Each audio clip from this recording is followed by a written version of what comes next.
So, what if you could have one last conversation with a legend? Today, we're doing just that by diving into a really unique source, a fictional lost interview with the spirit of George Harrison. It's this imagined talk that gives us a whole new way to understand the silence behind all that incredible music. So, picture this. The whole thing isn't set in some stuffy studio. No, it's in a place called the Summoning Room. It's this mystical, kind of dreamlike space where a journalist can invite figures from history for one final chat. And right away, you know this isn't going to be your typical biography. We get introduced to William the Parrot, who apparently lives in this room full time. It's a quirky little detail, but it tells you everything you need to know. We're heading into some really imaginative, symbolic territory here. Okay, so here we are in the summoning room, and the interview is about to kick off. The journalist uses a sandalwood bead from Rishikesh to, well, summon the spirit of the man everyone called the Quiet Beetle. And when Harrison shows up, it's not this big rock star entrance. Instead, he's described as someone who was listening to the silence. And that right there, that immediately sets up the central theme of his whole life, that constant search for a clear signal underneath all the noise. So naturally, the conversation immediately goes to Harrison's lifelong search for his true self. You know, the man who existed completely separate from the insane global phenomenon that was the Beatles. And our source material sets up this absolutely brilliant contrast. On one side, you've got the noise, everything the world saw, the fame, the money, that whole Fab Four identity. But on the other side, there's the silence, what he was actually tuned into, listening, connecting with God, and trying to find what he called the man underneath. You know, he has this incredible take on that quiet label. He completely reclaims it. He wasn't quiet because he had nothing to say. He was quiet because he was listening. And that metaphor, a suit of clothes that didn't quite fit, wow, it's so powerful. It's like the whole Beatles thing was just a costume he had to wear, but it was never really him. So if the persona was just a suit, then what was actually real for him? Well, it was the music. But not in the way you might think, not as entertainment. For him, music was a spiritual tool. He called it a frequency that didn't feel like a lie.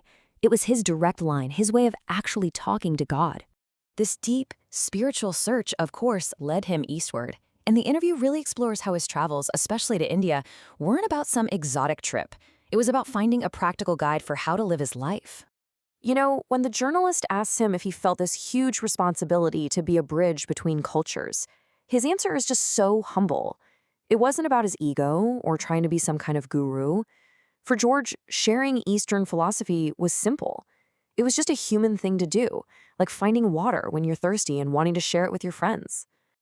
And that's really the key takeaway here. The Beatles were, in his own words, four lads caught in a whirlwind. India didn't just give him some cool new sounds.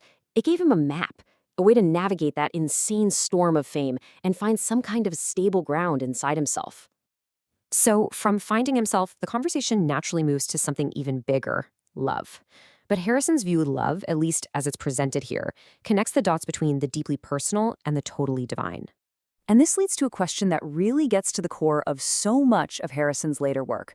How does the human, romantic love you hear in a song like Something connect to the divine, spiritual love in My Sweet Lord?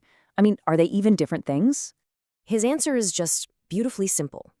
He says it's all the same source, whether it's romantic love or love for a friend or that big spiritual devotion. If it's real, it's all just a different window looking out at the very same divine light. What an incredible way to put it. So for him, the whole point was to get past all the different windows and go straight to the source. He ties this right into his famous song, All Things Must Pass. Right? The fame, the money, even our bodies, it all fades. But for him, that one divine source of love is the only permanent reality, the only thing that isn't just a dream.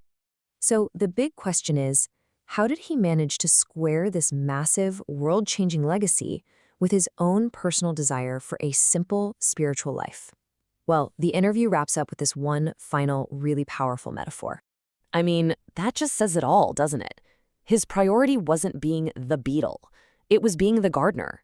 The music was something he did, sure, but the gardening, that was closer to who he was. It was this grounded, real connection to the earth and to a much simpler truth. And he breaks it down into this simple philosophy. You can't lie to a tree, right? You just do the work, you have to be patient, and you have to clear away all the stuff that doesn't belong. This isn't just about plants, of course. It's a perfect metaphor for a spiritual life. Plant good intentions, wait patiently, and get rid of the negative influences. And this is his final piece of advice. After a life lived under the world's microscope, his parting message is basically to ignore all those external stories people tell about you and focus on the one inside. The only story that really matters is the one you find in your own heart. So, this amazing fictional interview leaves us with a question for ourselves. George Harrison spent his life trying to listen past all the noise, to hear a deeper truth. And it's asking us to do the same. In the whirlwind of your own life, with all the distractions and demands, what is that quiet, essential truth, that song that you are trying to hear?